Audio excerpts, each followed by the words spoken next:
기도하는 분이 하늘 있습니다. 하나님은 영이시니 예배하는 자가 영과 진리로 예배할지니라. 우리의 신앙을 사도신경으로 하나님 앞에 고백드리겠습니다.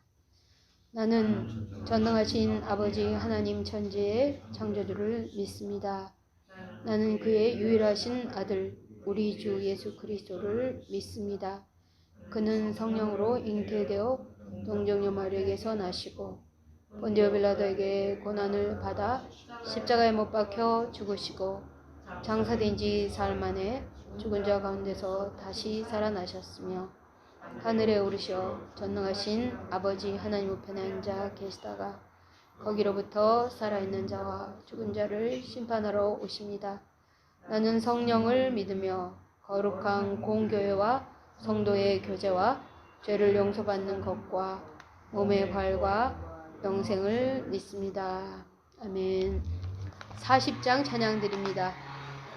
Hymn number 40.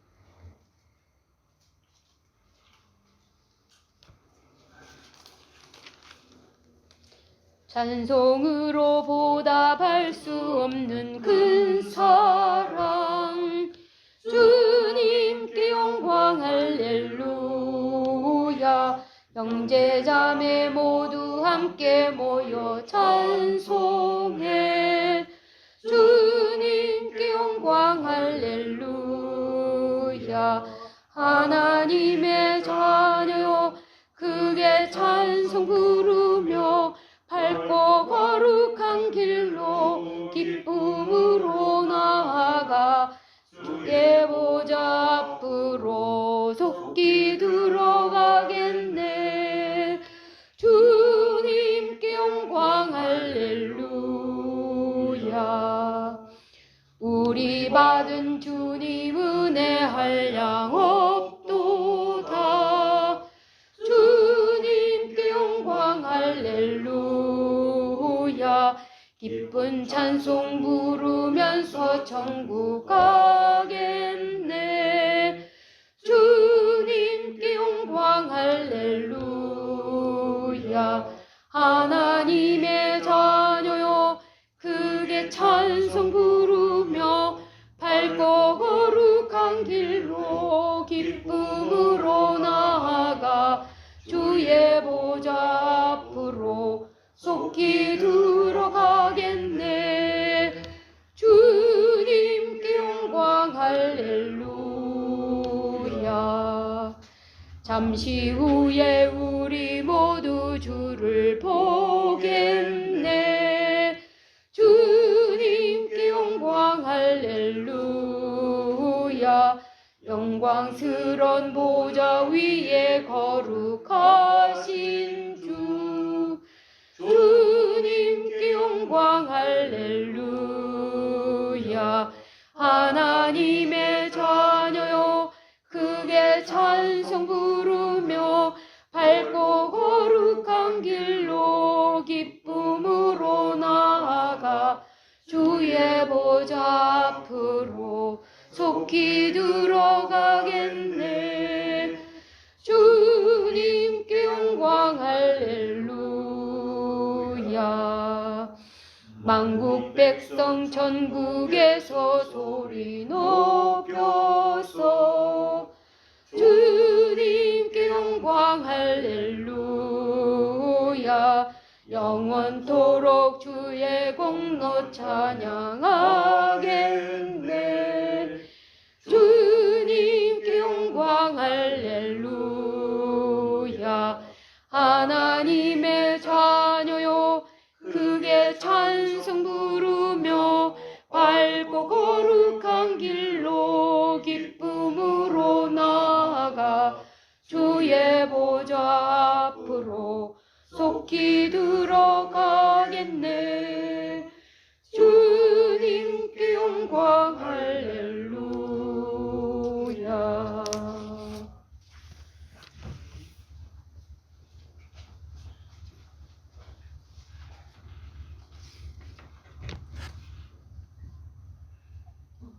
사랑의 아버지 하나님, 은혜를 감사를 드립니다. 아버지 하나님, 아버지께서 오늘도 아버지의 모든 하신 일, 저희들을 이 자리에 불러주신 은혜를 진심으로 진리로 감사를 드립니다.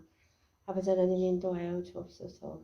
저희들 말씀을 늘 이렇게 주님의 피값으로 사신 몸된 교회에서 강단의 기름부어 세우신 목사님들을 통하여 그 생명의 말씀을 듣는데도 저희들 아버지 하나님 현장에 가면 그 주님이 주시는 생명의 말씀으로 정말 사단을 이기고 세상을 이기고 내 자신을 이겨야 되는데 아버지 그렇지 못하는 순간들이 너무너무 많습니다. 아버지 그러나 이 시간에도 다시 저희들의 마음과 생각과 영혼을 주님 다시 소생시키사 아버지의 생명의 말씀으로 오늘도 주님 힘을 얻고 강건케 하셔서 뜻대로 살아갈 수 있도록 주님 이 시간에도 인도하심을 소원하고 감사를 드립니다. 아버지 하나님 도와주시옵소서. 주님 아버지 이 자리에 오고 싶어도 주님 보이지 않는 악한 사단에게 붙잡혀 아버지 말씀을 사모하고 있으나 주님 오지 못하는 하나님의 자녀들을 기억하여 주옵소서. 저희들에게 이렇게 은혜를 베푸시는 것 같이 그들도 이 자리에 불러주셔서 또 주님 전에 나왔던 하나님의 자녀들을 기억해 주셔서 불러주셔서 이 자리에서 주님의 생명의 말씀으로 주님 양식 삶아 살아갈 수 있도록 은혜를 베푸시고 인도하시면 소원하고 감사를 드립니다. 아버지 도와주시옵소서. 병원 중에 계신 송량이 사모님을 비롯하여 아직 주님 그리고 또 병에 걸릴지 안 걸릴지 우리는 모릅니다. 그러나 이 육신의 질병을 통하여 모든 것이 협력하여 선을 이룬다 하셨사오니 아버지 병 고치는 그 이유가 아니라 정말 아버지 하나님이 하시는 일로 주님의 통으로 치료를 받고 그리고 치료를 받아서 정말 생명의 복음의 말씀이 전파될 수 있도록 저희들을 아버지의 도구로 삼아 주시고 또 쓰여짐 받기를 소원하고 감사를 드립니다. 아버지 인도하여 주옵소서. 전 세계 주님의 피값하신 몸된 교회 주님 강단의 기름 부어 세우신 목사님들 정말 그 입술로 주님이 주신 진리의 말씀을 저희들 받아먹고 살아갑니다. 우리가 영적인 존재이기 때문에 주님의 생명의 말씀은 어디에 가겠습니까? 어디로 가겠습니까? 아버지 도와주시고 인도하여 주옵소서. 저희들의 마음과 생각과 또 마음을 다하고 힘을 다하고 뜻을 다하여 아버지의 말씀에 순종할 수 있도록 인도하시며 그렇지 못한 저희들 또 회개하고 주님의 생명의 말씀으로 다시 주님 인도를 받고 또 힘을 얻게 하시면 소원하고 감사를 드립니다. 아버지 전 세계 주님의 피값을 하신 몸된 교회에서 파송된 선교사님들 주님 영육간을 강건케 하옵소서. 정말 사탄 마귀가 틈타지 않게 하시고 주님의 생명의 말씀이 전파될 때 주님의 성령으로 충만케 하셔서 힘을 얻어서 그 말씀 한마디가 주님 믿지 않는 자들에게 전파되어 하나님의 영광이 드러나며 하시는 일이 나타나는 것을 보게 하시며 주님 도와주시고 인도하여 주옵소서. 아버지 하나님 무거운 은혜들 정말 아버지의 생명의 말씀이 필요합니다. 정말 어린 아이 때부터 그 말씀을 드린다면 얼마나 감사하겠습니까? 주님 그 말씀으로 정말 아이들이 자녀들이 후대들이 주님 아버지의 그 하시는 일과 주님의 그 뜻하신 바를 어린아이부터 알아서 정말 사망에서 생명으로 지옥 갈 백성을 천국으로 주님 인도를 받을 수 있도록 주께서 성령께서 역사하시고 주님의 쓰임받는 도구들로 오늘도 인도하시면 소원하고 감사를 드립니다. 아버지 하나님 또 교회 기도 제목들이 있습니다. 주님께서 아리조나 땅을 허락하셨사오니 아버지 그 땅이 개발될 수 있도록 또 거기서 주님 교회가 건축되며 신학교 선교센터 정말 지금 이 시간에 주님께서 붙여줄 사람을 그 막구 집사님을 통하여 또 붙여주시고 또 수고하는 켄 집사님과 저희 교회 목사님과 저희들의 기도와 간구를 들어주시사 거기서 또 화수와 전기가 들어오며 알비가 파킹되며 또 집들이 건축되고 정말 아버지 하나님의 하시는 일이 나타날 수 있도록 저희들 인도하심을 감사를 드립니다. 이 시간에도 생명의 말씀 전하시는 송 목사님에게 아버지의 성령으로 갑절로 충만케 하시고 은혜의 은혜 더하시며 듣는 저희들에게도 한량없는 은혜가 있게 하시며 정말 하나님의 생명의 말씀이 예수께서 대답하여 이르시되 기록되었을 때 사람의 떡으로만 살 것이 아니요 하나님의 입으로부터 나오는 모든 말씀으로 살 것이나 하시니 이 말씀을 더 기억하면서 정말 순종이 제사보다 낫다 했으니 이 말씀에 순종하며 거기에 주님 양식을 얻어 세상에 나가 주님이 주시는 하나님의 자녀 권세와 신분을 누리며 살아갈 수 있도록 아버지께서 역사하시고 인도하심을 소원하고 저희들은 다 십자가 뒤에 숨겨주시고 존귀하신 예수 그리스도의 성령 하나님의 영광과 기쁨이 나타나는 시간으로 성령으로 충만하게 역사하심을 소원하고 감사하며 우리 주 예수 그리스도 이름으로 기도를 드립니다. 아멘.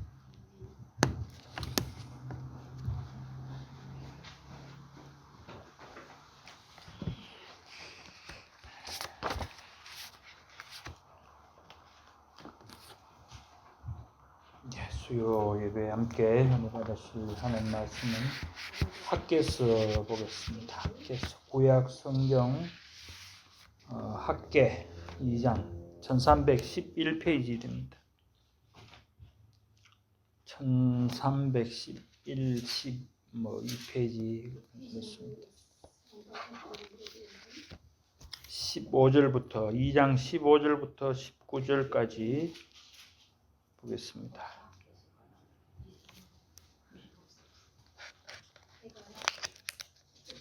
학개 2장 15절부터 19절 말씀 구약 성경 1311페이지 한 절씩 우리 교독하겠습니다. 제가 먼저 15절 제가 먼저 보겠습니다. 15절부터 19절 15절 제가 보겠습니다. 이제 원하건대 너희는 오늘부터 이전 곧 여호와의 전에 돌이 돌 위에 놓이지 아니하였던 때를 기억하라. 그때는 20고로 곡식더미에 이른즉 10고로 뿐이었고 포도즙 틀에 50고로를 기르러 이른즉 20고로 뿐이었느니라. 만군의 여호와가 말하노라. 내가 너희 손으로 지은 모든 일의 곡식을 마르게 하는 재앙과 깐부기 재앙과 우박으로 쳤으나 너희가 내게로 돌이키지 아니하였느니라. 너희는 오늘 이전을 기억하라. 아홉째 달 24일 곧 같은 날부터 기억하여 보라. 같이 하겠습니다. 곡식 종자가 아직도 창고에 있느냐? 포도나무, 무화과나무, 석류나무, 감람나무의 열매가 맺지 못하였느니라. 그러나 오늘부터는 내가 너희에게 복을 주리라. 아멘. 영광과 존귀를 받으시기 합당하신 성삼위 하나님께만 모든 영광 올려드립니다. 오늘 수요일 저녁에 또 저희들 주님 앞으로 나올 수 있도록 은혜 베푸심을 감사드립니다. 이 시간도 우리의 모든 죄와 허물들 주님 십자가에 못 박고 정말 말씀을 통해서 은혜 받는 귀한 아버님 시간 되기를 원합니다. 하나님께서 이 시간 저희 마음을 열어 말씀을 받게 하시고 또한 그 말씀 속에 있는 진리를 우리가 다 순종하기를 또한 결단하며 나아갈 수 있도록 인도하여 주시옵소서. 하나님께서 한 사람 한 사람 각자의 마음 속에 정말 소망하는 모든 바들이 하나님께서 보시기 합당하고 기쁜 일들이 되게 하시고 그것이 세상 가운데 삶을 통해서 하나님께 영광이 되는 일들이 되도록 인도하여 주시옵소서. 마칠 때까지 성령께서 주장하시기를 원하옵고 예수님 이름으로 기도드리옵나이다. 아멘. 구약 소선지서죠. 소선지서 중에 학개서입니다. 학개는 잘 알려져 있지는 않죠.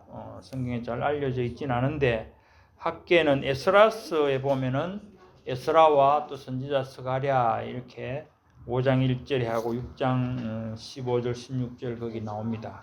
그러니까 이 학개 선지자는 그렇게 알려져 있습니다. 그 유다에서 태어난 사람이 아니고 바벨론 포로로 갖는 사람들 중에 이제 거기서 이제 태어났으니까 포로된 자의 후손이죠. 그런데 이제 거기서 태어나서 자라고 했는데 그 첫 번째 기한, 그러니까 고레스 왕 원년에, 그죠? 585년 뭐 536년 뭐 이 정도 그 시기에 이제 스가랴 선지자와 함께 또 다른 이제 이스라엘 사람들과 함께 예루살렘에 돌아온 그런 선지자입니다. 그래서 오늘 내용을 그 조금만 읽었기 때문에 그렇지만은 이 학개서는 그러니까 처음 그 귀환한 사람들의 목적이 그거거든요. 고레스 왕이 너희들 가서 이제 예루살렘 성전을 다시 건축하고 뭐 이제 그런 내용인데 그 목적으로 사실은 귀환이 된 거죠. 그런데 막상 와서는 이 이스라엘 백성들이 포로로 잡혔다가 돌아와서는 정작 이 성전 건축하는 일에 게을러졌다는 거예요. 오면 바로 어떤 일이 있어도 빨리 해야 되는데, 물론 방해하는 사람들도 있고 했기 때문에 여러 가지로 이제 참 여건이 뭐 환경이 안 맞다 이런 말을 할 수도 있지만은 어쨌든 성전 건축하러 온 사람들이 성전을 건축하지 못하고 늦춰진 것이 지금 학개서가 나온 그때로 치면은 한 15년, 많게는 한 20년 그렇게 지체가 된 겁니다. 그래서 하나님께서 이 학개서 선지자를 통해서 이제 성전 건축을 독촉을 하는 거죠. 독려를 하는 겁니다. 그 내용 가운데서 이제 오늘은 읽은 부분들은 이제 옛날을 생각하라 하는 14절이나 뭐 또 15절 또 뭐 17절 이런 내용들이 너희들이 성전 건축을 하지 않고 성전이 무너져서 황폐화되어 있는 그 상태에서 너희들이 하는 일들이 되는 게 뭐가 있더냐 그 말씀이죠.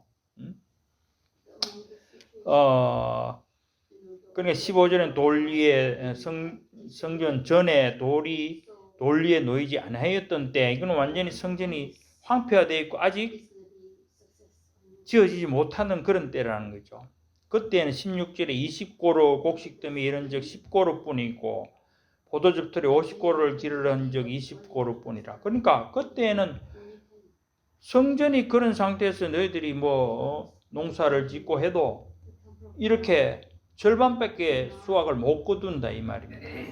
그러니까 너희들이 뭐 성전을 그렇게 해놓고 되겠느냐, 이제 그런 말씀 마찬가지로 19절도 그렇습니다. 그런데 이제 이런 부분은 물론 세상적인 복을 가지고 그렇게 말씀을 하는 것이지만은 19절 마지막에 나오는 부분이 그렇죠. 그러나 오늘부터는 내가 너희에게 복을 주리라. 물론 오늘부터라는 말이 어떻게 보면 세상적인 면에서는 오늘 한다고 당장 뭐 곡식이 주렁주렁 열리고 하는 이제 그런 의미가 아니고, 그것보다 중요한 것은 영적인 의미로서 너희들이 참 복을 모르고 너희는 물질적인 것, 곡식이나 뭐 이런 것 가지고 너희들은 지금 복이라고 생각하고 거기 매달려 있지만은 너희 하듯이 그게 열매가 제대로 생겼느냐, 그런 것이 중요한 것이 아니고 참 복을 주겠다 그런 말씀이죠. 그것은 이제 앞에 뭐 2장 9절 같은 뭐 영광, 이 성전의 나중 영광이 이전 영광보다 크리라 하는 이런 말씀을 통해서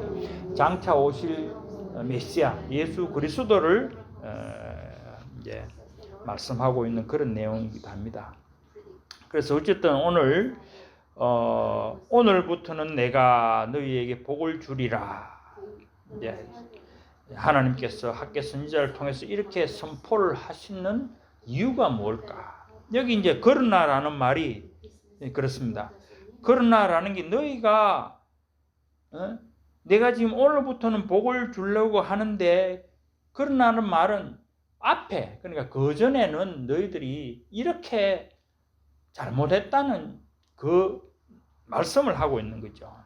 그러니까 앞에서 말했듯이 곡식을 심어도 안 되고 하는 이유를 지금 이유가 있기 때문에 그렇다.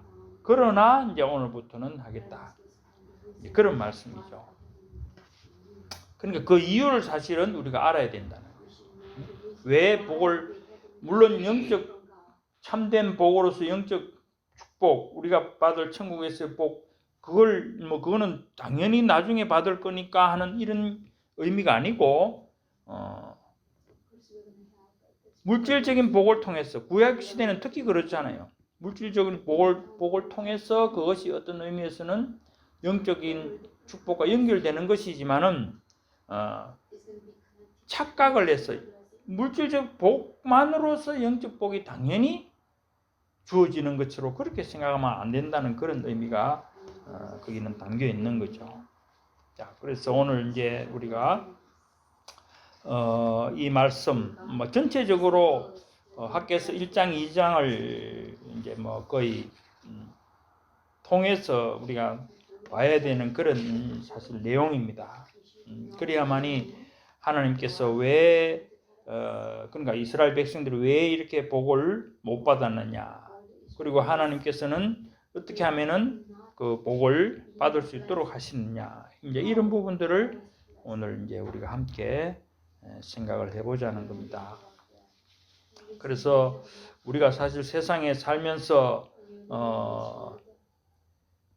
하나님께서 주시는 이런 복을 다 받아 누릴 수는 없지만은, 그러나 분명히 하나님께서는 우리에게 복을 주신다고 구약 성경 신명기 28장 같은 데는 특별히 그렇게 말씀을 하고 있고, 물론 복을 받을 수 있는 길도 있지만 우리가 잘못하면, 그러니까 율법을 지키면은 너희가 복을 받을 것이고, 율법을 지키지 못하면, 순종하지 못하면은 저주를 받을 것이다. 분명히 그것은 어떤 율법적인 그런 인과응보 혹은 공의, 이런 것이 분명히 있다는 것을 우리는 알아야 된다는 거죠. 그래서 우리가 이 복이라는 것에 대해서 물론 요즘 너무 기복신앙적인 그런 면이 노출되다 보니까 복이라는 것에 또 이렇게 참 우리가 한편으로는 조심스러운 부분이 있죠. 그러나 전도서 5장 19절에 보면 이런 말씀이 있죠. 또한 어떤 사람에게든지 하나님이 재물과 부요를 그에게 주사 능히 누리게 하시며 제 몫을 받아 수고함으로 즐거워하게 하신 것은 하나님의 선물이라. 그러니까 이 땅에서 우리가 물질적인 복을 받아서 누리는 것도 하나님의 선물이라는 겁니다. 그걸 무조건 나쁘다고 하는 것은 아니지만은 너무 거기에 치우치지 말라는 그런 의미 정도로 우리는 생각할 수 있겠죠. 하나님의 선물이다. 그러니까 전도서 솔로몬이 그렇게 이제 말했는데, 선물이라는 것이 그렇지 않습니까? 우리가 선물은 어떤 일에 대한 대가나 보답이라고 반드시 생각할 수 있는 것은 아니죠. 그것은 선물은 주는 사람이 아무런 보상을 기대하지 않고 자기의 기쁜 뜻대로 남에게 그저 주는 것입니다. 이런 무조건적인 선물, 사실 선물은 무조건적인 의미가 사실은 있는 거죠. 선물을 우리가 하나님에 대하여 말할 때 그것을 은혜라고 말하게 되는 거죠. 사람이 하나님의 은혜로 받는 가장 큰 선물은 우리가 아는 대로 구원입니다. 에베소서 2장 8절에 있는 말씀, 너희는 그 은혜에 의하여 믿음으로 말미암아 구원을 받았으니 이것은 너희에게서 난 것이 아니요 하나님의 선물이라. 가장 큰 선물이 이제 하나님의 은혜로 주시는 구원입니다. 그런데 하나님이 이처럼 아무나에게 무조건적으로 주시는 복도 있지만은 우리가 말한 것처럼 인과응보적인 권선징악이나 그러니까 잘하면은 복 받고 못하면은 벌을 받고 하는 이런 관계에서 율법이라는 것은 당연히 그렇게 되는 겁니다. 왜? 공의니까. 공의는 뭐라고 했습니까? 잘하면은 상을 주고 못하면은 벌을 받는다는 거예요. 그 대가 행하는 대로 대가를 주는 그런 일은 이제 공이라 했죠. 그러니까 그런 의미에서 율법은 반드시 그런 공의적인 의미가 있기 때문에 우리가 특별히 아까도 말했듯이 신명기 28장에 보면은 분명히 축복과 저주를 말씀을 하고 있는 것을 우리가 알고 있습니다. 그래서 하나님이 아무나 이처럼 무조건적으로 그런 은혜도 있지만은 구약 성경을 통해서 보면은 율법을 따라 사람의 행위에 대하여 그 보응적 의미로 축복을 주시는 경우도 분명히 있다는 거죠. 즉 하나님의 말씀을 순종하고 하나님의 말씀을 따라 선행을 하면 복을 받는다는 것입니다. 믿음의 조상 아브라함은 하나님의 명령을 순종하여 고향을 떠났고 백세에 얻은 외아들 이삭까지도 하나님께 바치는 순종을 보임으로써 복이 되었죠. 복의 근은 복이 되었습니다. 또 열왕기 상에 나오는 사르밧 과부 이야기도 마찬가지입니다. 정말 가뭄 시대에 이제는 도저히 더 살 여력이 없을 정도로 그렇게 모든 것이 이제는 막 피폐된 그런 상태에서 그죠? 자기 외아들과 이제 마지막으로 먹고 죽으려고 남겨놓은 그죠? 밀가루 한 움큼과 기름 그것을 어떻게 했습니까? 엘리야 하나님의 사람 엘리야를 공개 먹였다는 거죠. 먹이게 될 때 하나님께서 어떻게 했습니까? 복을 주셔서 그 통의 가루가 떨어지지 아니하고 그 병의 기름이 없어지지 아니했다고 했습니다. 그래서 그 가뭄이 끝날 때까지 또 그 이후까지 잘 살았겠죠. 순종과 선행을 통해서 하나님이 이렇게 복을 주신 것입니다. 그렇지만은 이 공의적인 의미, 율법이라는 것은 그 반대인 경우도 있죠. 말했듯이 저주도 있다는 겁니다. 벌을 내리신다는 겁니다.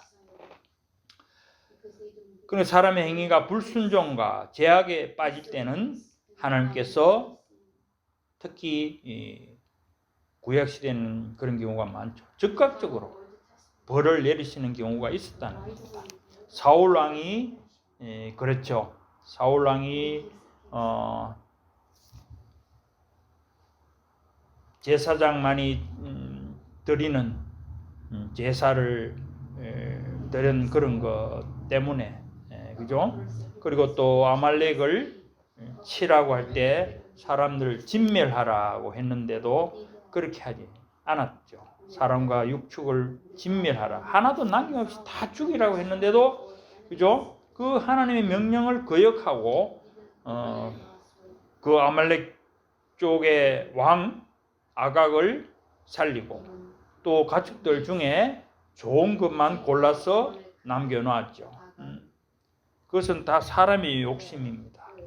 자, 그래서 결국 사울은 하나님으로부터 버림을 받고 전쟁에서 세 아들과 함께 죽임을 당하는 그런 일을 우리는 알고 있습니다. 신약에서도 그런 일이 없는 것이 아니고 사도행전 5장에 보면은 누가 있습니까? 아나니아와 삽비라죠. 삽비라가 자기 것을 가지고 팔아갖고 그죠? 하나님께 헌금을 드리면서 얼마에 팔았는데 이거 얼마지만은 하나님께 드립니다. 이렇게 하면 되잖아요. 뭐 절반이든지 뭐 11조든지. 그런데 그렇게 하지 않고 일부분을 가지고 드렸음에도 불구하고 다 드린 것처럼 거짓말을 하니까 베드로가 너는 성령을 속이는 거다. 하나님을 속이는 거다. 그렇게 말할 때 그 자리에서 죽었죠. 그런 것도 마찬가지입니다.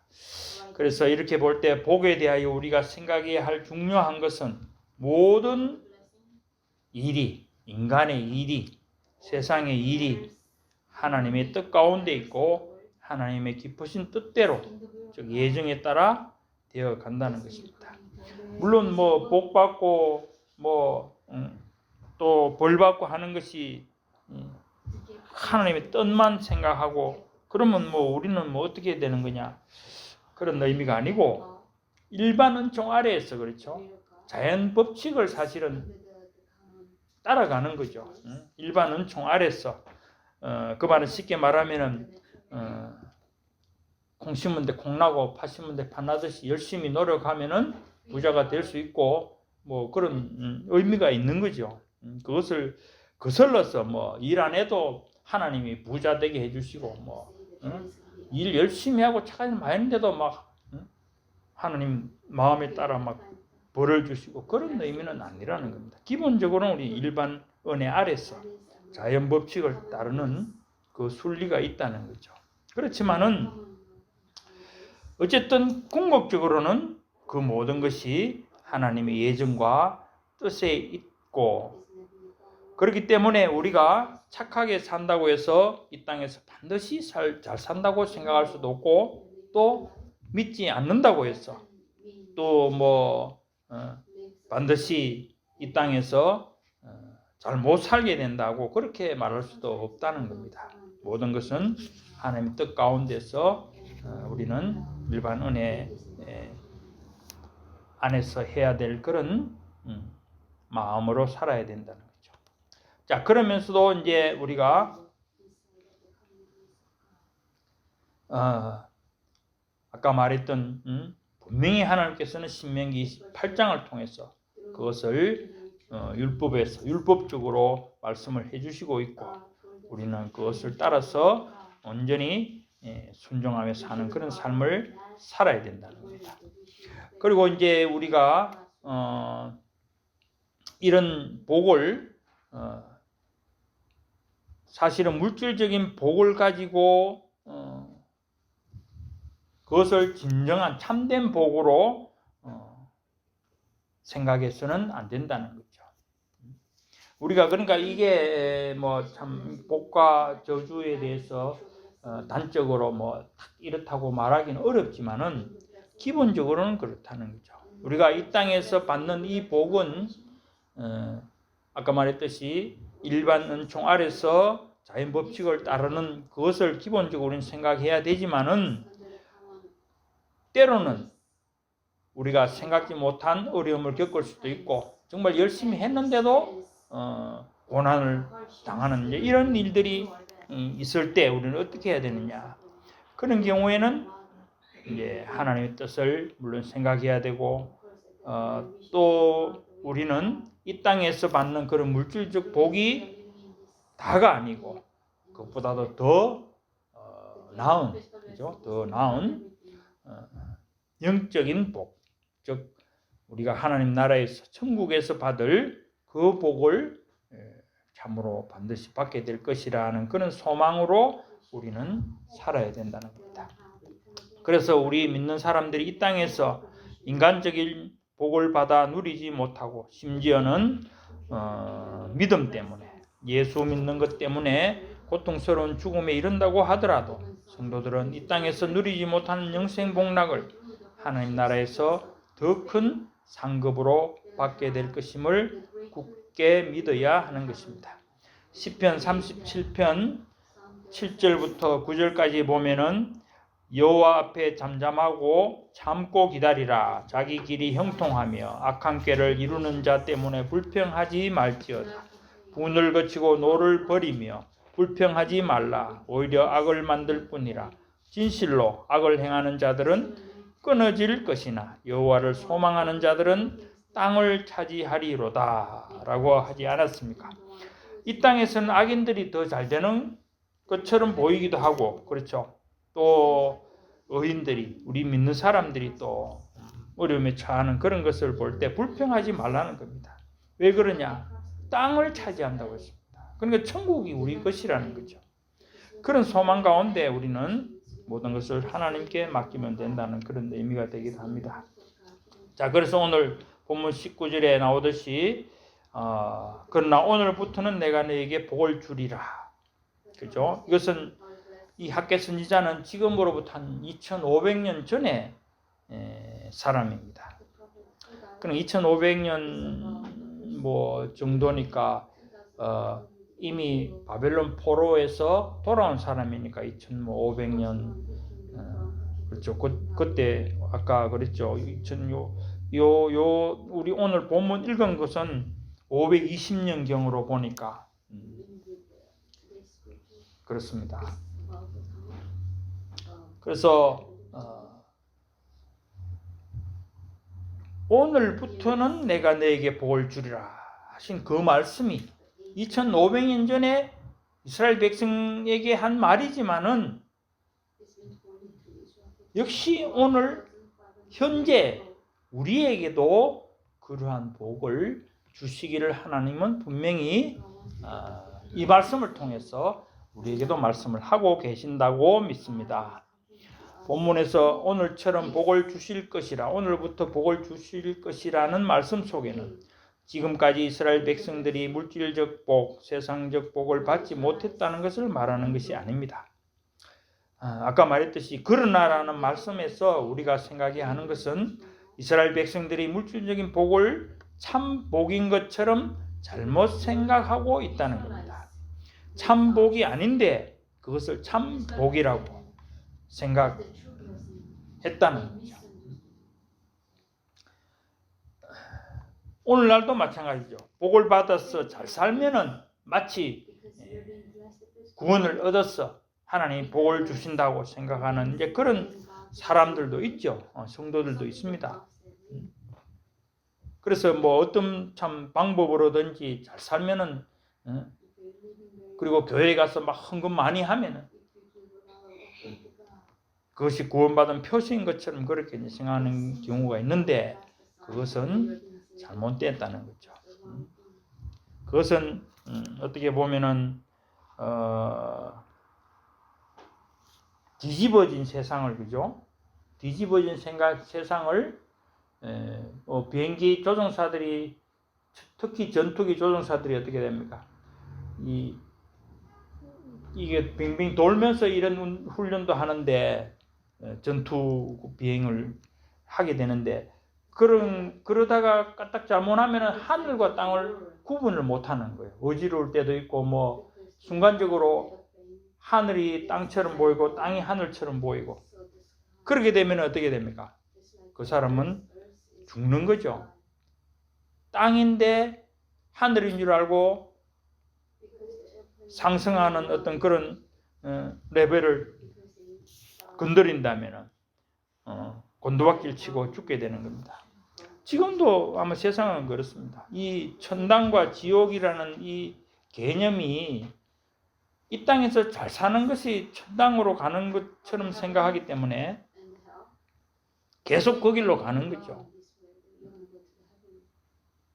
그것이 이제 잘못 생각하고 있는 부분이라는 거죠. 예수님 당시 바리새인들이 그랬다는 겁니다. 종교 지도자들이 그랬다는 겁니다. 그들이 잘 사는 것을 복이라고 했고 그것을 하나님의 구원을 얻은 표로 생각하고 정말 천국을 전파하는 예수님을 거부하고 예수님을 십자가에 못 박은 것입니다. 그러니까 재산을 팔아서 가난한 자들에게 주고 나를 따르라 했을 때 부자 청년은 가서 오지 않았지 않습니까? 그런 것처럼 그렇다는 겁니다. 그리고 이 종교 지도자들은 그죠? 바리새인들 이렇게 기도한다고 했죠. 하나님이여, 나는 다른 사람들 곧 토색, 불의, 간음을 하는 자들과 같지 아니하고 이 세리와도 같지 아니함을 감사하나이다. 나는 일에 2번씩 금식하고 또 소득에 11조를 드리나이다. 물론 토색, 불의, 간음을 안 했다면은 선하게 율법적으로 살았다고 봐야죠. 그렇지만 그들은 그걸 자랑으로 삼고 또한 그걸 통해서 구원을 받았다고 생각하는 데서 그들은 잘못됐다는 거죠. 오늘날 교회 구성원들, 교회 성도들도 멤버들도 이런 바리새인들처럼 참된 신앙 생활이 아니라 율법주의적인 형식적인 교회 생활을 하든지 아니면 기복 신앙의 종교 생활을 하면서 물질적으로 잘 사는 것을 영적 구원의 축복으로 착각하고 있는 것은 아닌지 우리는 잘 생각해 보아야 합니다. 그러니까 이 종교 생활이라고 나오니까 그런데 사실 요즘 이 교회도 문제가 뭐예요? 전에도 했듯이 religion이라는 영어 단어가 옛날 칼빈 시대만 해도 종교라고 religion을 쓰면은 기독교예요. 그거는 다른 걸 말하는 것이 아니고 뭐 불교 뭐 이런 거 전혀 관계없고 기독교를 말하는 거겠지만 지금은 religion 하면은 모든 종교예요.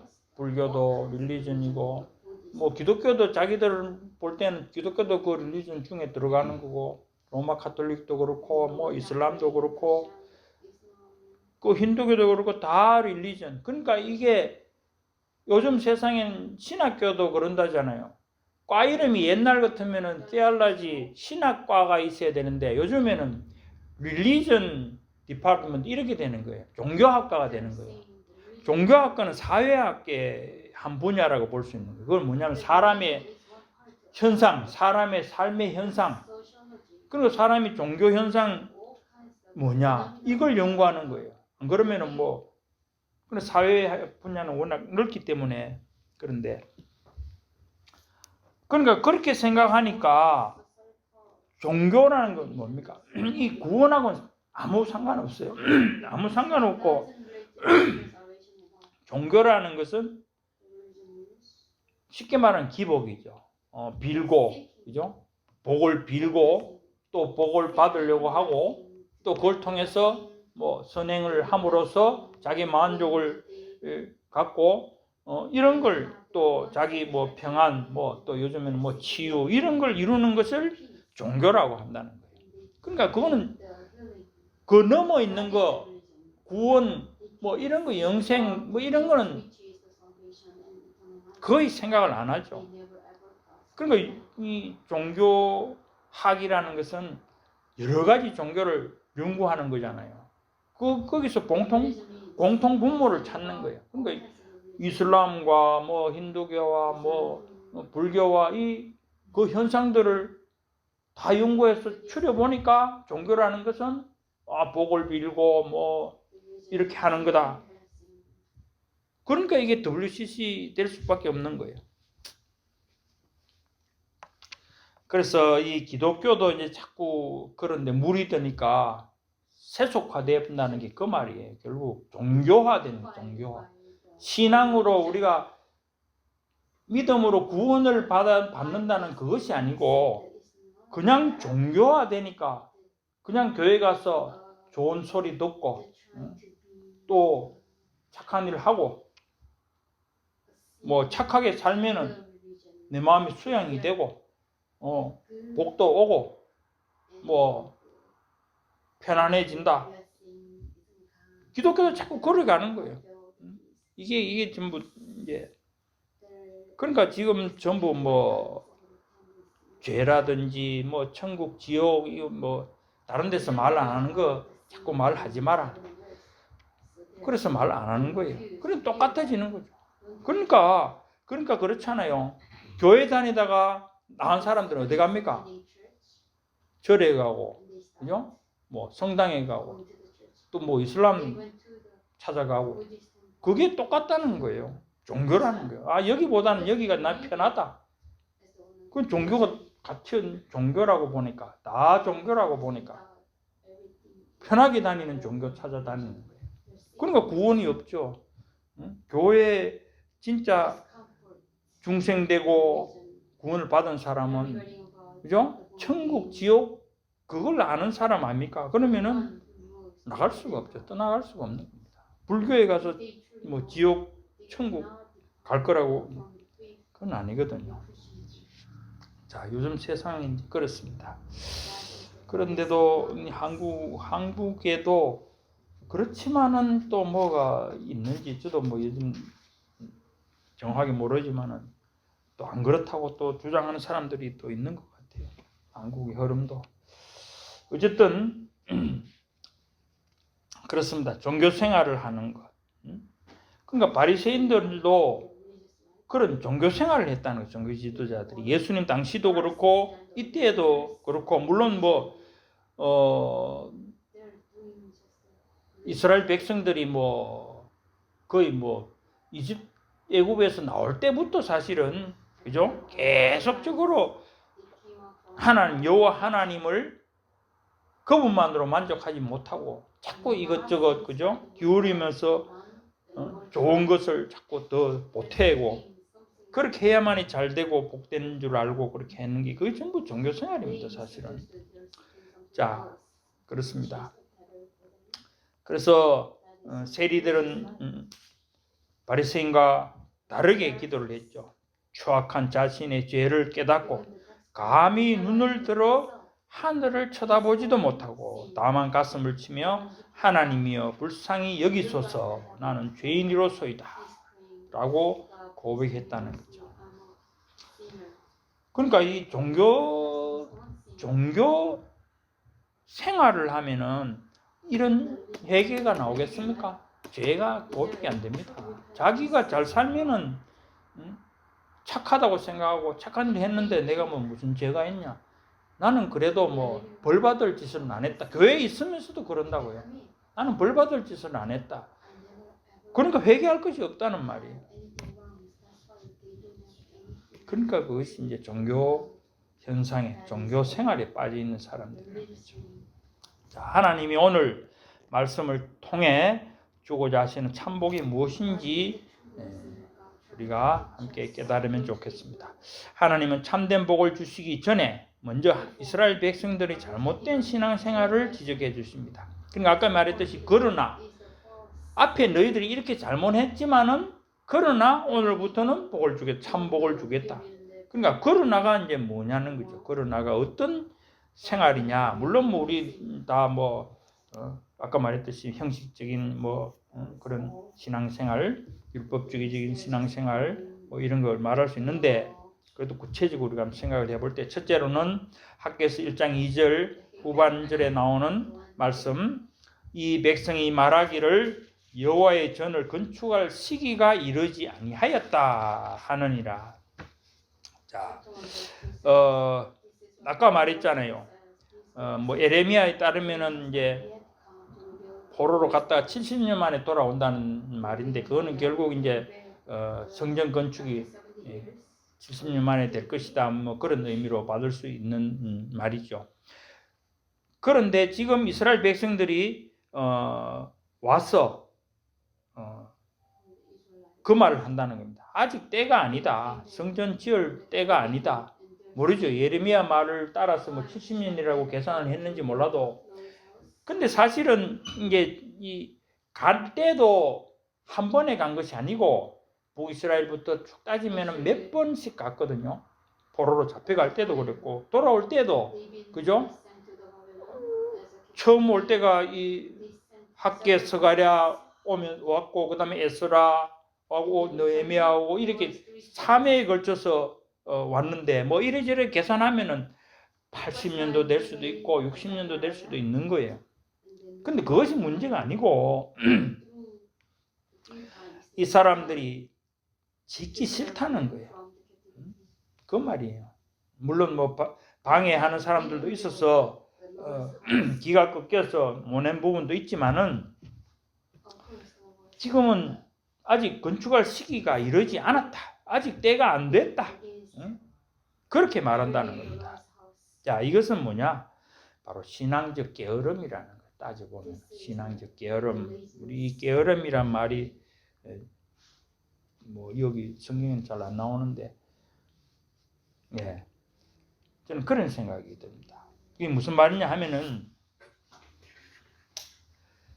하나님이 계실 성전을 건축하고 나라를 회복시켜 성전 제사를 통해 참된 복을 주시려고 하셨지만 그러니까 성전을 재건하라고 독촉하는 이유가 뭡니까? 성전이 있어야지 거기 하나님이 거하시는 곳으로 모든 제사들이 이루어질 거 아닙니까? 근데 그걸 안 하고 있으니까 하나님이 성전 생활을 통해서 이스라엘 백성들의 모든 삶이 이루어지는데 그게 제대로 안 되니까 하나님도 참 복을 주시고 싶어도 그 말은 무슨 말? 제사하러 안 오니까 이 사람들이 그걸 통해서 아무 번에 받는 것이 없다는 그런 말 아니겠습니까?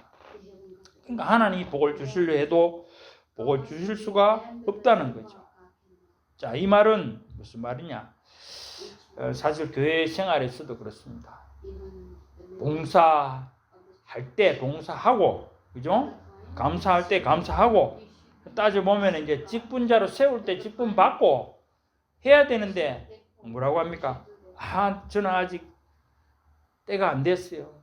조금 있다가 받을게요. 뭐 이런 거라든지 봉사 뭐 성가대 하라면 저는 아직 뭐 이런 게 전부 이제 여기 들어갈 수 있는 거예요. 영적 게으름이라는 겁니다. 하라 하면은 해야 되는데 순종해야 되는데 무슨 이런저런 핑계로 저는 부족해요 하는 것도 어떤 의미에서는 겸손한 것이 아니고 게을러서 그렇고, 그죠? 나태하고 하기 싫어서 그러는 거예요. 그런 말이라는 겁니다. 하나님 그런 사인을 주실 때는 빨리 받아서 아멘하고, 뭐 잘하고 못하고 충분히 이거는 뭐 할만하니까 누군가 말을 하기도 하고 추천하기도 하고 뭐 그런 거 아니겠습니까? 근데 스스로 그렇게 생각한다는 것이 이제 그런 의미가 될 수 있다는 거죠. 오늘날 우리 성도들에게도 중요한 사실입니다. 흔히 우리는 우리의 때를 따라 우리 원하는 시기에 하나님이 무엇인가를 해주기를 바라고 기도합니다. 기도할 때도 그렇죠. 지금 여기 있어. 지금 당장 필요하니까, 급하니까. 아니면은 또 지금 말고 조금 이따 해주세요. 뭐 조금 이따 할게요.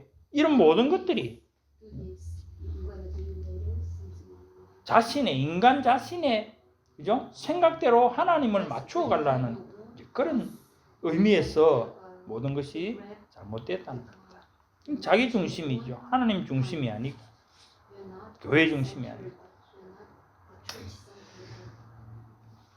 자, 그것이 우리에게 얼마나 잘못된 것인가. 사실 그렇게 봉사를 하게 하고 감사를 하게 하고 또 직분을 받게 하고 하는 거는 그걸 통해서 하나님이 거기에 상응하는 복을 주시기 위해서 그렇게 하신다고 믿어야 되는데 그렇지 못하다는 거예요. 왜 나는 아직 그런 거 할 마음이 없는데 자꾸 하라고 그러지. 삐껴서 교회 안 나오는 사람도 있잖아요. 그러면 안 된다는 거예요. 그걸 복을 찾는 거죠. 자, 우리는 하나님이 정하신 때, 하나님이 필요로 하는 때, 하나님이 요구하시는 때가 언제인지를 알아야 합니다. 그리고 순종해야 합니다. 어려운 일일 수도 있지만, 그러니까 언제가 참 그때인지 하는 게 판단하기는 어려울 수도 있지만은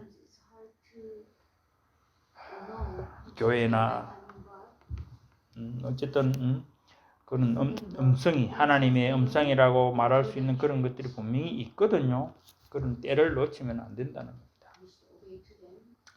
내가 하나님의 일을 함으로써 복을 받을 때가 언제인지 그때를 놓치지 않는 그런 우리가 되어야 된다. 그러니까 교회 다니면서도 나는 교회 다니도 복을 못 받는다. 뭐 그런 말을 한다는 자체가 이런 때를 놓치는 거예요. 아니면은 교회 나는 주로 온다. 그래 작은 교회 나는 그 작은 교회에 내가 도우러 간다. 물론 뭐 나쁘다는 의미는 아니지만은 자기 중심이 마치 뭐 교회가 참 물론 연약한 교회 있죠. 재정이 부족하고 한 교회도 있지만은 그런 의미로 신앙생활 하면은 자기 있는 것을 사용하는 정도지 복을 받는 것은 아닐 것이라고 그런 생각을 합니다. 자, 그 다음에 그들이 말하는 핑계는 포로 생활에서 그러니까 이 이스라엘 백성들이 그렇게 말하는 이유는 그런 영적 게으름도 있지만 한편으로는 그죠? 이것도 마찬가지입니다. 포로 생활에서 겪은 고생과 경제적 궁핍 때문에 성전을 지을 여력이 없다고 말하는 겁니다. 그러니까 바벨론에서 포로로 살다가 뭐 조금 있는 거 모르죠. 뭐 살아봐야 뭐 재산을 모았겠습니까? 어쨌든 그렇게 고생하며 겨우겨우 왔는데 우리 보고 지금 성전 짓는 것부터 하라니 이게 뭐 정신도 좀 차리고 뭐 좀 논밭이라도 읽어서 우리 먹을 거라도 좀 이래 해놓고 그래야지 우리도 성전 지을 힘이 나지. 성전 지에 허물어져 있는 거 저것만 짓는다고 매달리면 우리는 뭐 먹고 사냐? 쉽게 말하면 그런 말입니다. 황무지가 되어 있는 그 성전만 바라보고, 물론 다른 논밭도 다 망할 때 다 그렇습니다. 아수르든지 바벨론이 와서 옛날 전쟁은 그래요. 논밭에 돌을 다 뿌린답니다. 농사 못 짓게. 우리나라 말로 하면은 거기도 마찬가지죠. 포도밭을 다 엎어버리든지 어쨌든 그 나라가 황폐화 시켜버리는 거예요. 패전국에 대해서는. 자, 그렇지만은 백성들은 이제 스스로 그래 말하는 겁니다. 지금 이제 겨우 60년 만에 돌아왔는데, 70년 만에 돌아왔는데 조금 정신 차리고 먹을 거라도 좀 챙겨놓고 하면 안 되겠습니까? 그런 생각인지 모르지만은 하나님은 그들을 책망하시고 있습니다. 1장 4절에 보면은 이 성전이 황폐하였거늘 너희가 이때 판백한 집에 거주하는 것이 옳으냐? 사실은 말은 또 그렇게 하면서 좀 쉬었다, 아니 조금 추스리고 이래야지만은 이미 15년, 20년의 세월이 지나면서 이 이스라엘 백성들은 집을 짓고 자기 집을 짓고 판벽했다는 것. 집을 지으면 여기 보면은 멕시칸 동네 이런 데 가면은 흙 벽돌집 있지 않습니까? 그 지붕 없는 거. 그런 거 비슷하게 이스라엘 집도 그런 식인데 거기다가 돈이 있으면은 뭡니까? 나무로 벽 가에 이렇게 붙이는 거죠. 나무로 붙이면은 이제 더 좋아 보이기도 하고 또 그런 이제 거기 되겠죠. 이제 그렇게 살았다는 거예요. 그러니까 그냥 와서 흙벽돌로 그냥 진짜 사는 정도로만 해가 있어도 괜찮겠는데 너희는 거기서 먹고 살만하니까 이제는 나무 판자 까지 갖다 붙여서 백향목으로 갖다 붙이고 해서 또 지붕까지 만들어서 그렇게 하는 그런 호화로운 집에 살면서 너희들이 지금 무슨 말 하고 있느냐? 거짓말 하지 마. 그런 말이라는 거죠. 이스라엘의 보통 집은 흙벽돌로 짓고 지붕이 없습니다. 그런데 여기에 백향목 같은 판자로 벽을 두르고 지붕을 덮는 것은 사치스럽다고 할 수 있는 호화주택인 것입니다. 이스라엘 백성들은 하나님의 전에 대해서는 피곤한 몸을 추스르고 경제적 여력이 있으면 그 다음에 건축하겠다는 그런 핑계를 대면서도 자기 집을 짓는 데는 보통 사는 집 이상으로, 그죠? 그렇게 사치스럽게 해놓고 있다는 것이 말이 되느냐, 이제 그 말입니다. 물론 잘 사는 것이 죄가 된다 그런 말은 아닙니다. 그런 말은 아니지만은 하나님께서는 분명히 지금 하는 의도가 뭐라고 생각합니까? 어떤 의미에서는 계속적으로 요즘 말씀드리는 게 그거잖아요. 이스라엘은 물질의 복을 받으면은 그것을 하나님의 축복으로 생각하고, 하나님 축복은 바로 구원받은 사람에게만 주는 것이라고 생각하기 때문에 자기들이 잘 살면은 구원을 받았다고 생각한 그런 식으로 이꼴 동일하게 만들어 버린다는 거죠. 그게 이제 잘못됐다는 거예요. 그러면 어떻게 됩니까? 난 잘 사니까 구원받았으니까 더 이상 매달릴 필요 없다. 하나님 매달릴 필요 없다. 이런 결론으로 가버린다는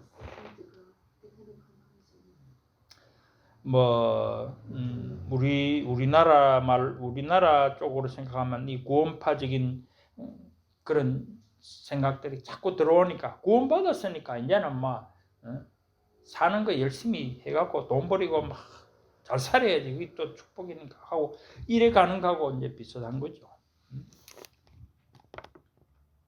그렇게 되니까 이제 하나님 집에는 자연적으로 무관심. 하나님 집 없어도 성전 없어도 우리 이 정도 사는데 그렇게 자꾸 급하게 자꾸 성전 다시 지으라고 자꾸 하느냐. 이제 그렇게 된다는 겁니다. 그러니까 이것이 물질의 복은 어느 정도 받았을지 몰라도 참된 복, 구원이라고 하는 영원 복락이라고 하는 것은 너희들하고는 관계가 멀다. 그런 말씀인 겁니다. 참된 복을 받지 못했다는 것은 당연하다는 거죠. 하나님이 주시는 참된 복은 물질에 대하여 초연해지는, 넘어서는 그런 은혜로 충만한 삶이라는 것을 깨달으라는 말씀입니다. 이 세상에 물질에 만족할 수 있는 사람이 없죠. 물질이 아무리 많아도 만족할 줄 모르는 것이 인간입니다. 그러니까 이게 뭐 어느 정도 선에서 뭐 판백한 정도에서 뭐 좋다, 거치고 고만하고 그러면 지금이라도 이제 성경 건축하러 그 말씀 아닙니까? 근데 그것도 아직은 부족하다고 생각하니까 안 하는 거죠. 좀 더 있다가 좀 더 있다가. 욕심이 잉태한 적 죄를 낳고 죄가 장성한 적 사망을 낳느니라. 죽을 줄 모르고 그렇게 한다는 겁니다. 참 하나님의 은혜를 받고 참된 복을 누리는 성도라고 한다면 하나님 한 분만으로도 만족한 삶을 살 수 있어야 하는데 너희가 하나님 없이 무엇으로 만족을 얻겠느냐는 말씀인 것입니다. 하나님으로부터 오는 은혜로 우리가 풍성한 영적 만족을 얻는다면 육적이고 물질적인 것에 대해서는 더 이상 바랄 것이 없는 것입니다. 그러니까 거꾸로 생각을 해야 되죠. 사도 바울이 말하는 기족의 삶이 바로 그런 것입니다. 아무것도 없어도 하나님 한 분만 계신다 해도 우리는 풍성한 삶이 될 수 있다는 겁니다. 그래서 이제 사실 그렇게 생각하는 인간들, 이스라엘 백성들에게 하나님은 이렇게 말씀을 하시는 겁니다. 1장 6절에 보면은 너희가 많이 뿌릴지라도 수확이 적으며 먹을지라도 배부르지 못하며 마실지라도 흡족하지 못하며 입어도 따뜻하지 못하며 일꾼이 삭슬 받아도 그것을 구멍 뚫어진 전대에 넣음이 되느니라. 사실 실제로 뭐 그랬겠지만은 우리 생각으로도 그렇지 않습니까? 이 정도 뿌렸으면 내가 이 정도 거두어야 되는데 싶은데 그만큼 안 되는 것 같아요, 늘. 또 뭐 배가 고파서 먹는 것 같은데 뭐 먹은 것 같지도 않고. 뭐 그렇다는 겁니다. 이게 만족이 없는 인간을 표현해 주는 거잖아요. 어디까지 만족해야 되겠습니까? 한 개 뿌려놓고 뭐 진짜 뭐 예수님 말씀하신 100배, 1000배 뭐 되기를 바라는 이제 그런 마음, 그런 건지 몰라도 그렇습니다. 또 9절 상반절에 보면은 그렇죠. 1장 9절에 너희가 많은 것을 바랐으나 도리어 적었고 너희가 그것을 집으로 가져갔으나 내가 불어버렸느니라. 그러니까 그것이 저절로 그런 것이 아니고 내가 그랬다. 하나님 그렇게 말씀하십니다. 아까 처음에 말했듯이 하나님이 뜻과 계획에 따라서 다 결론적으로는 그렇게 되는 것인데 너희들이 아무리 그래 해봐야 너희 오히려 적고 안 적어지면은 내가 불어버린다. 내가 다 없애버릴 것이다. 사실 이런 건 그렇잖아요. 그러더라고요.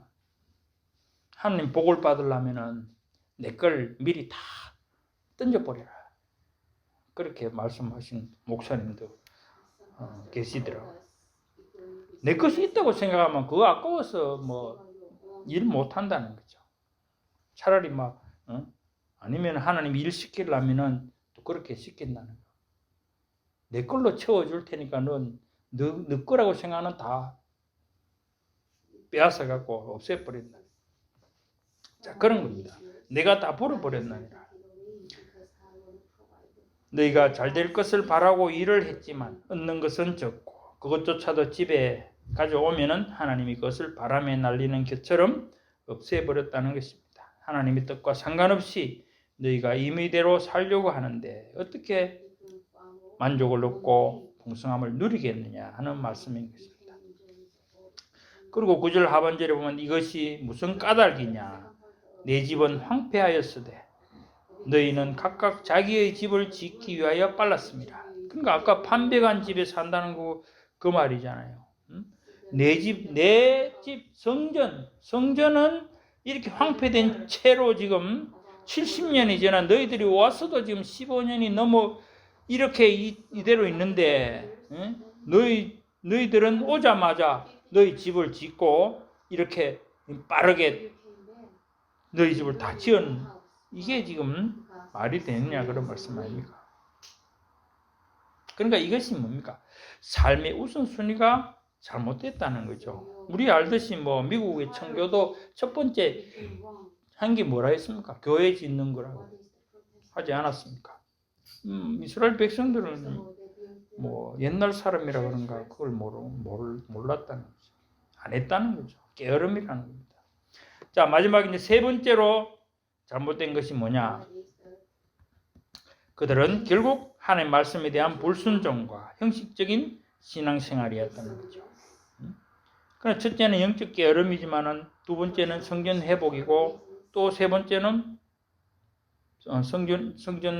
그러니까 성전을 황폐화시켜 놓았다는 것이고 세 번째는 말씀에 대한 불순종, 형식적인 신앙생활이라는 거죠. 이것은 뭐 계속 말씀드리는 바가 그거죠. 하나님의 말씀, 곧 율법을 따르지 않는 불순종의 삶을 살면서 형식적인 제사만 드린다고 그 제사가 하나님께 연락하시는 거룩한 제사가 되겠느냐 하는 것입니다. 자, 2장 11절부터 14절에 보면은 그 말씀이 있죠. 거기 보면은 이제 쭉 나오는데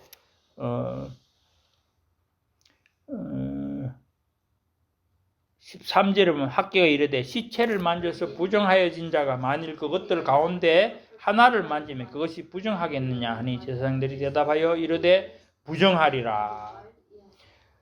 자, 이게 뭐냐면은 이스라엘 백성들이 지금 하는 일들이 전부 그런 죄된 일들만 하는 그런 모습인데 너희가 그런 상태로 제사 드린다고 내게 와서 제사하면은 그 제사가 옳은 제사가 되겠느냐 그런 말씀이죠. 아니라는 거예요.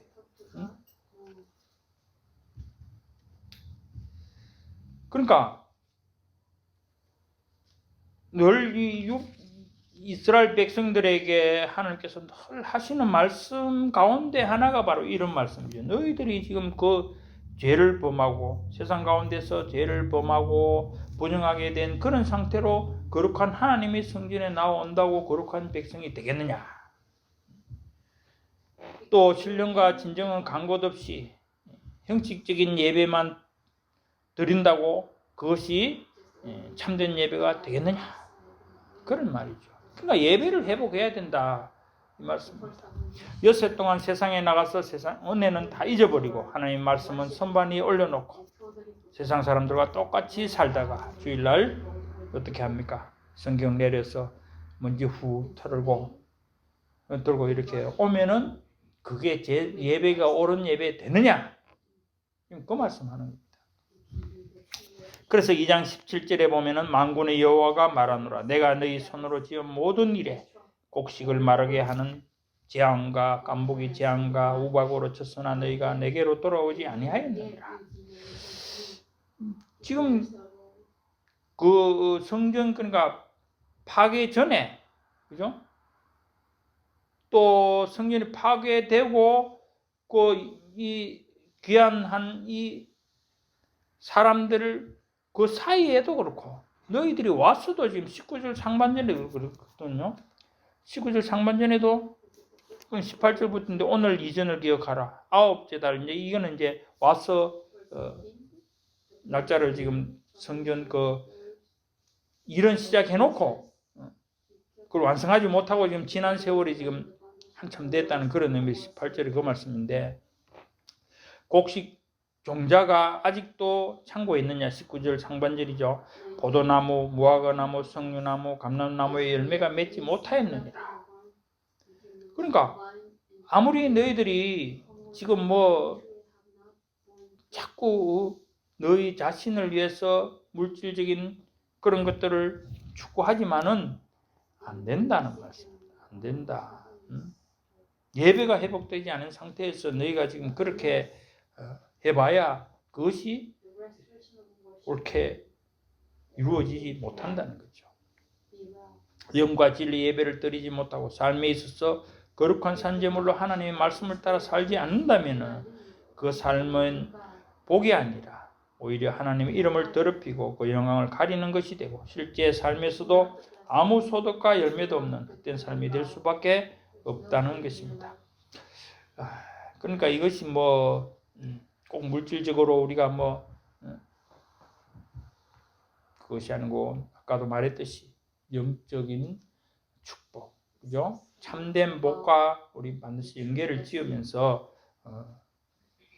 생각을 해야 된답니다. 자, 그러면은 그러니까 지금 영적 게으름으로 하나님 성전을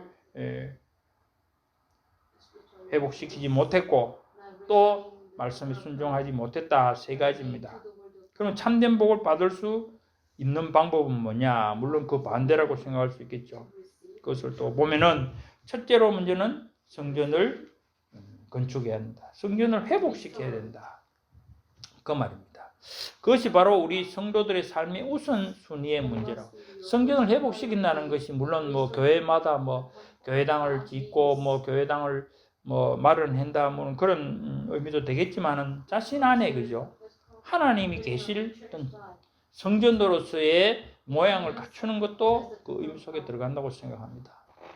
그러니까 1장 8절에 있듯이 이것이 큰 어떤 그런 것이 아니고 산에 올라가서 나무를 가져다가 성전을 건축하라. 그리하면 내가 그것으로 말미암아 기뻐하고 또 영광을 얻으리라고 하나님께서 말씀을 하시는데 이 부분들은 이제 우리가 그냥 성전 건축하는 것에 대해서 어떤 대단한 어떤 부담을 가진다든지 어떤 그렇게 함으로 인해서 여기처럼 그 사업을, 그 작업을, 사역을 지체시키는 그런 일을 하면은 안 된다는 말이죠.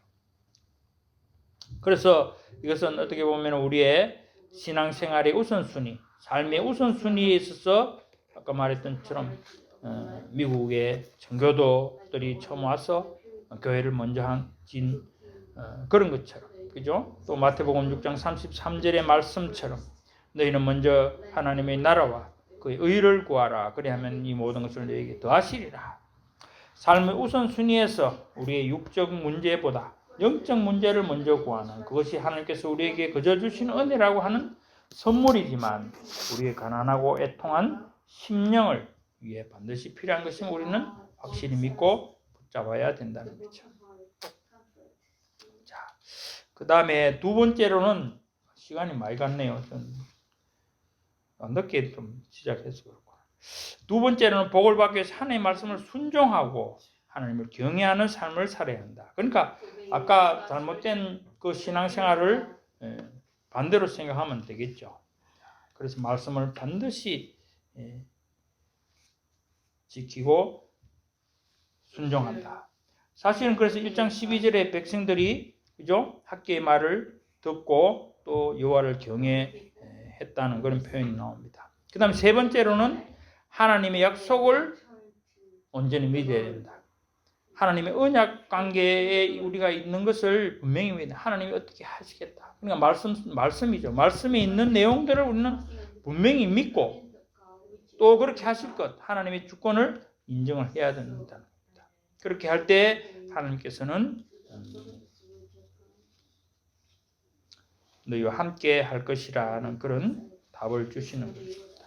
그러니까 이 모든 것이 2장 8절에 있듯이 은도 내 것이요 금도 내 것이니라 그런 말씀이 있듯이 사실은 우리가 성전 짓는 이런 일들에 대해서 돈을 가지고 또한 교회 봉사하는 데 있어서 돈을 가지고 부족한 그런 것 때문에 우리가 지체한다든지 이유를 자꾸 그렇게 되면 안 된다는 거죠. 은도 그러니까 세상 만물의 모든 것이 하나님 것인데 하나님 마음만 먹으면은 왜 솔로몬 성전보다 100배나 더 되는 성전, 교회를 짓도록 하실 수도 있지만 그렇게 하시지 않는다는 거예요. 자, 그렇게 우리가 올바른 그런 신앙 상태를 회복하는 것이 중요하다. 예배와 성전을 회복하고 말씀 순종을 회복하고 이런 것이 참된 복을 받는 비결이다.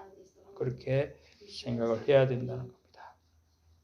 그래서 우리가 오늘 구약시대 성전 건축이라는 대역사에 나타난 하나님의 뜻을 살펴보았습니다. 하나님은 육적인 복이 영적인 복을 당연히 포함한다고 착각하며 살아가는 이스라엘 백성들에게 엄중한 경고의 말씀을 하고 계십니다. 너희들은 지금까지 헛된 물질의 복에 묶여서 영적 복을 잃어버리고 살려고 했지만 잘 되더냐? 잘 되더라도 그것은 헛된 것이다. 그것은 아침 안개와 같고 바람에 날리는 겨와 같다. 내가 그 헛된 것들을 다 불어버린다. 그건 아무 소용없다. 사실 가만두어도 죽을 때 싸죽 가는 것도 아니고 아무 소용없는 겁니다.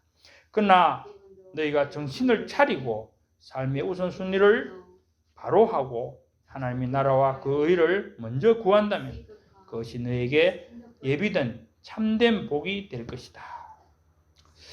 이것이 진정 하나님이 우리에게 하시는 음성인 줄 믿고 오늘부터는 그 말씀을 따라서 풍성한 하나님의 은혜 안에서 참된 복을 받아 누리며 살아가는 우리 모두가 되기를 바라겠습니다. 하나님 아버지 감사합니다.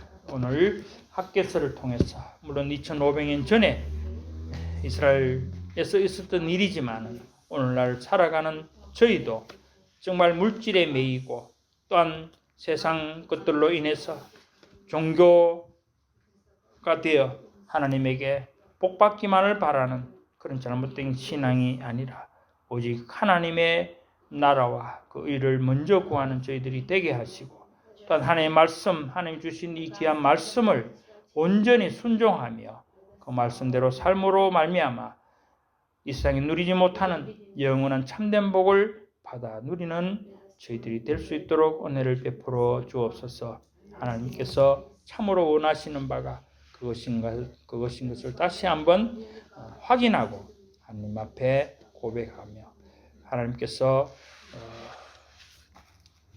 우리에게 정말 예배와 어떤 예배를 통한 말씀을 받는 것을 우리의 모든 것으로 여기며 그렇게 될 수 있는 길을 그렇게 되기를 소망하는 저희가 되게 해 주시옵소서. 예수님 이름으로 기도드리옵나이다. 아멘.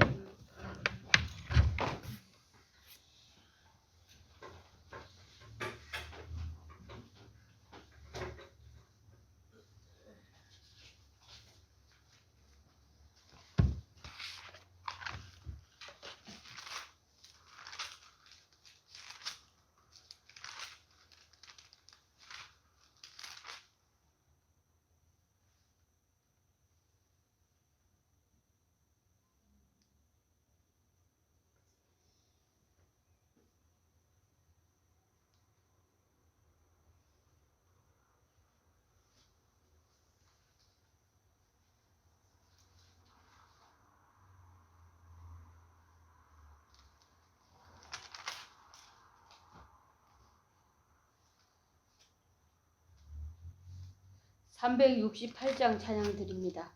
368.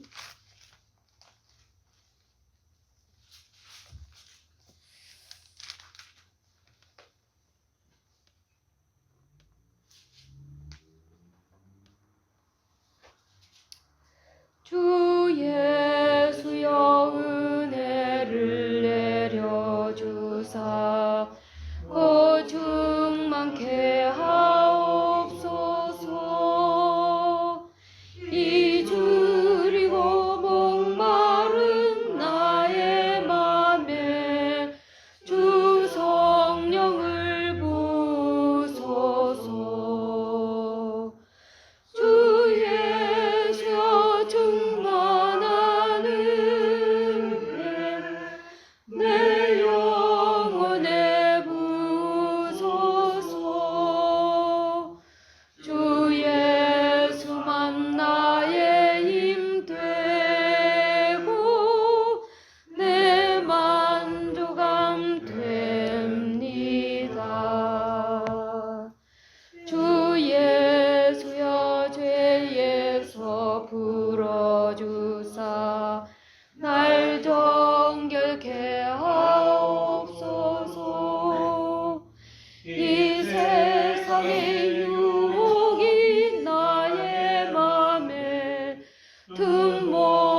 야곱이 천사와 씨름하던 그 믿음을 주옵소서. 이 세상의 물결이 흉흉해도 날 평안케 하옵소서.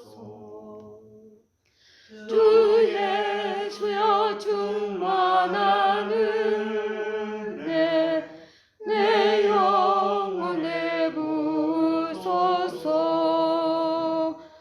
주 예수만 나의 힘 되고 내 만족함 됩니다. 주 예수여 완전한 주의 사랑 나 받기를 원합니다. 그 사랑이 내 맘에 충만하여 날 기쁘게 하옵소서. 주 예수여 충만한 은혜 내 영혼에 부소서. 주 예수만 나의 힘 되고 내 만족함 됩니다. 내 마음에 임하신 주의 성령 늘 계실 줄 믿습니다. 그는 서를 나에게 부어주사 주 섬기게 하옵소서. 주 예수여 충만한 은혜 내 영혼에 부소서. 주 예수만 나의 힘 되고 내 만족함 됩니다.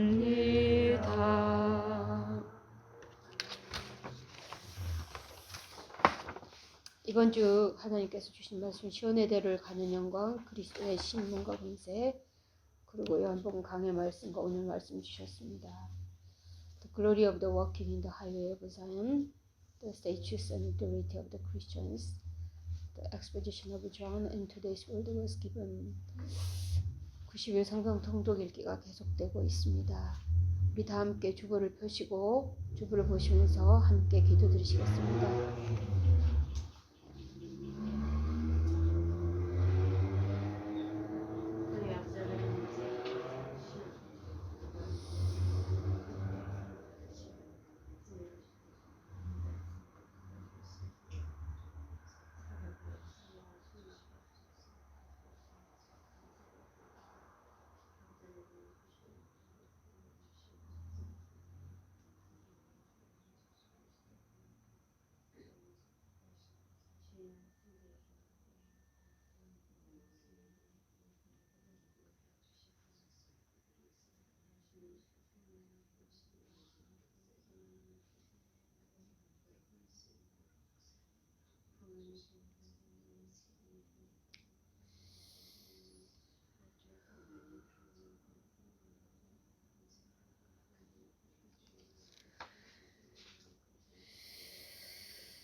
예수님의 이름으로 기도드립니다.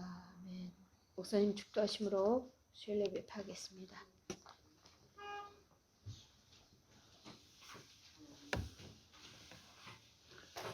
지금은 주 예수 그리스도의 은혜와 하나님 아버지의 극진하신 사랑과 성령님의 내주 교통 충만 위로하심이 그러나 오늘부터는 복을 주리라 하신 여호와 하나님의 말씀을 듣고 모든 영적 깨어름에서 벗어나 예배를 참된 예배를 회복하고 말씀을 따라 순종하며 그 복 받기를 소망하며 나아가는 모든 주의 백성들 머리 위에 지금부터 영원토록 함께 있을지어다.